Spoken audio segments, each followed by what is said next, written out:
Frugal budgeting isn't about living on bread and water. No, it's about understanding your money, making it work for you, and finding ways to enjoy life while keeping your wallet happy. It's about turning the jungle of personal finance into a well-tended garden where every dollar has its place and purpose. So for today, we'll show you how to create a budget the frugal way. Oh, and don't forget to hit that subscribe button before we start. Your support means a lot to us. Quick question. What budgeting habits have you tried? Share it in the comments. Let's get started. 1. Understanding income and expenses. This is the foundation of any budget, frugal or otherwise. It's like trying to bake a cake without knowing what ingredients you have in your pantry. You wouldn't start mixing flour and eggs without knowing if you have sugar or baking powder, right? The same principle applies to budgeting. You need to know what you're working with before you can start planning. So, what do we mean by income and expenses? Well, your income is any money that you bring in. This could be from your job, a side hustle, rental income, dividends from investments, or even a regular allowance if you're a student. It's important to consider all sources of income, not just your main job. Expenses, on the other hand, are anything you spend money on. This could be fixed expenses like rent or mortgage payments, utility bills, and insurance premiums. It also includes variable expenses like groceries, dining out, entertainment, and personal care items. And don't forget about those sneaky irregular expenses like annual insurance premiums or quarterly tax payments. So, how do you track your income and expenses? Well, there are several methods. You could keep receipts and tally them up at the end of the month. You could use a budgeting app that links to your bank account and automatically categorizes your spending. Or you could use a simple spreadsheet or notebook. Remember, understanding your income and expenses is the first step on your journey to financial freedom. 2. Tools for budgeting. Now that we've covered the importance of understanding your income and expenses, let's move on to the next step, choosing the right tools for budgeting. Just like a carpenter needs a hammer and saw, or a painter needs brushes and paints, you need the right tools to effectively manage your budget. There's a wide range of budgeting tools available today, thanks to the wonders of technology. These tools can simplify the process, save you time, and make budgeting less of a chore. But remember, the best tool for you is the one that you'll actually use. It doesn't matter how fancy or high-tech a tool is if it ends up collecting virtual dust on your smartphone or computer. One popular option is budgeting apps. These apps can connect to your bank account, track your income and expenses, and even categorize your spending for you. If you prefer a more hands-on approach, a spreadsheet might be the tool for you. You can create your own or use a template from programs like Microsoft Excel or Google Sheets. With a spreadsheet, you can customize your budget to fit your specific needs and preferences. Plus, manually entering your income and expenses can give you a deeper understanding of your financial habits. For those who prefer good old pen and paper, a budgeting notebook is a great option. This method allows you to physically write down your income and expenses, which can make the numbers feel more real. Plus, there's something satisfying about putting pen to paper and seeing your budget laid out in front of you. Regardless of the tool you choose, the key is consistency. You can learn more about right way of tracking budgets in one of our videos. Check the link in the description box. So, what budgeting tools do you find most effective? Are you a fan of budgeting apps, or do you prefer spreadsheets or a traditional notebook? Let us know in the comments below. Your insights could help others find the perfect tool for their budgeting journey. 3. Setting financial goals. Moving on to our next step, let's talk about setting financial goals. Well, these are the specific financial milestones you want to achieve. They could be short-term goals like saving for a vacation or paying off a credit card. They could be medium-term goals like saving for a down payment on a house or paying off student loans. Or they could be long-term goals like saving for retirement or building a substantial emergency fund. Your financial goals are unique to you. They should reflect your values, your dreams, and your personal financial situation. And they should be smart, specific, measurable, achievable, relevant, and time-bound. Setting financial goals can help you prioritize your spending and make more informed financial decisions. It can also provide motivation to stick to your budget. After all, every dollar you save is a step closer to achieving your financial dreams. 4. Categorizing expenses. All right, let's move on to the next step in our frugal budgeting journey, categorizing expenses. So, how do you categorize your expenses? Well, a common method is to divide them into three main categories: needs, wants, and savings. Let's break these down. Needs are your essential expenses. These are the things you can't live without, like housing, food, utilities, and healthcare. These should make up the largest portion of your budget. Wants are non-essential expenses. These are things that enhance your life, but aren't necessary for survival, like dining out, entertainment, and vacations. According to the 50-30-20 rule, 30% of your income should go towards wants.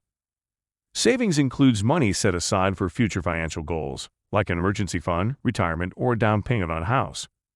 The 50-30-20 rule suggests allocating 20% of your income towards savings. Now, it's important to note that these percentages are just guidelines. Your actual allocations may vary based on your personal financial situation and goals. The key is to find a balance that works for you and aligns with your financial priorities. You might also consider dividing your expenses into discretionary and non-discretionary expenses. Non-discretionary expenses are those that are fixed and necessary, like rent or mortgage payments. Discretionary expenses are more flexible and can be adjusted as needed, like dining out or entertainment. 5. Creating a savings plan. What does a savings plan look like? Well, at its core, a savings plan is a strategy for setting aside a portion of your income for future use. This could be for short-term goals like an emergency fund, medium-term goals like a down payment on a house, or long-term goals like retirement. One popular saving strategy is the pay yourself first concept. This means treating your savings like any other bill. Each month, before you pay any other expenses, you set aside a certain amount for savings. This ensures that saving isn't something that happens with whatever money is left over at the end of the month, but rather, it's a priority. How much should you save? Well, a common recommendation is to aim for saving 20% of your income. But remember, this is just a guideline. The actual amount you save will depend on your income, expenses, and financial goals.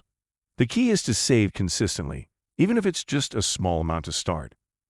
When it comes to where to put your savings, consider using a high-yield savings account or a money market account.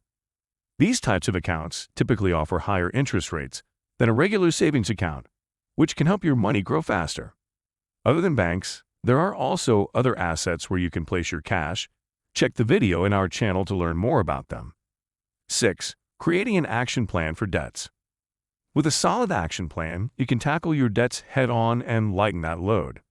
First things first, it's important to have a clear understanding of your debts. This means knowing how much you owe to whom, the interest rate, and the minimum monthly payment for each debt. Once you have a clear picture of your debts, you can start to formulate your action plan. There are several strategies you can use, but two of the most popular are the debt snowball and debt avalanche methods. The debt snowball method, popularized by financial guru Dave Ramsey, involves paying off your debts from smallest to largest, regardless of the interest rate. The idea is that by paying off smaller debts first, you'll gain momentum and motivation to tackle the larger ones. On the other hand, the debt avalanche method involves paying off your debts from highest interest rate to the lowest. This method can save you more money in the long run because you're tackling the most costly debts first. Both methods have their pros and cons, and the best one for you depends on your personal circumstances and preferences. The key is to choose a method that you can stick with, and that will keep you motivated towards becoming debt-free. 7. Cutting costs. Cutting costs is about making smart choices that maximize the value you get from your money. It's about distinguishing between needs and wants, and finding creative ways to satisfy both without breaking the bank. So, where can you start cutting costs? Well, one of the biggest areas for most people is groceries. Simple changes like planning meals around sales, buying in bulk, and reducing food waste can lead to significant savings. Utilities are another area where you can cut costs. This could be as simple as turning off lights when you leave a room, using energy-efficient appliances, or insulating your home to reduce heating and cooling costs. Transportation costs can also be reduced. Consider carpooling, using public transportation, biking, or walking when possible. If you own a car, regular maintenance can help prevent costly repairs down the line. Dining out is a luxury that can add up quickly. Try cooking at home more often, packing lunches for work, or having potluck dinners with friends instead of going to a restaurant. 8. Allocating funds. We've talked about understanding your income and expenses, setting financial goals, categorizing expenses, creating a savings plan, creating an action plan for debts, and cutting costs. Now, let's bring it all together with the next step in our frugal budgeting journey: allocating funds. Allocating funds is all about deciding how to distribute your income among your various expenses, savings, and debt repayments. It's like being the conductor of an orchestra, directing each section to play at the right time and volume to create a harmonious symphony of sound. Except in this case, you're directing your dollars to create a harmonious financial life. The first step in allocating funds is to cover your needs. This includes essential expenses like housing, food, utilities, and healthcare. Next, allocate funds to your wants. This includes non-essential expenses that enhance your life, like dining out, entertainment, and vacations.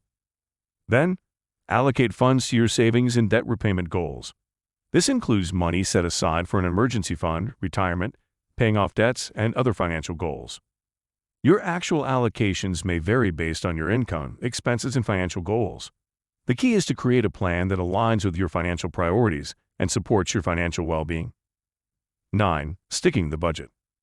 We're nearing the end of our frugal budgeting journey, and it's time to talk about sticking to the budget. It's one thing to create a beautiful, well-planned budget, but it's another thing entirely to stick to it. Sticking to a budget can be challenging, especially when you're first starting out.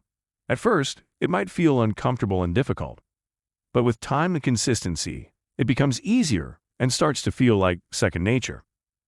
One strategy for sticking to your budget is to make gradual changes.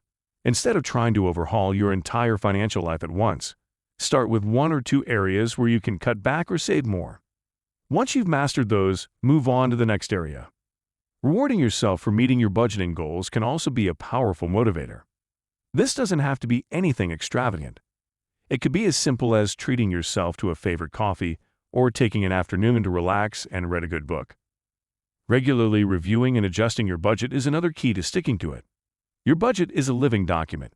As your income, expenses, and financial goals change, your budget should adapt to reflect those changes. Remember, the goal of budgeting isn't to restrict your spending, but to empower you to make informed financial decisions. 10. Review and adjust. Let's talk about a critical step that often gets overlooked: reviewing and adjusting your budget.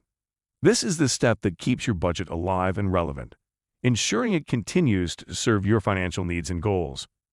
Think of your budget as a roadmap for your financial journey. Just as you might need to adjust your route when road conditions change, you'll need to adjust your budget as your financial circumstances change. This could be due to changes in income, expenses, financial goals, or life circumstances. So, how often should you review your budget? A good rule of thumb is to review it at least once a month. This allows you to track your progress, catch any issues early, and make necessary adjustments.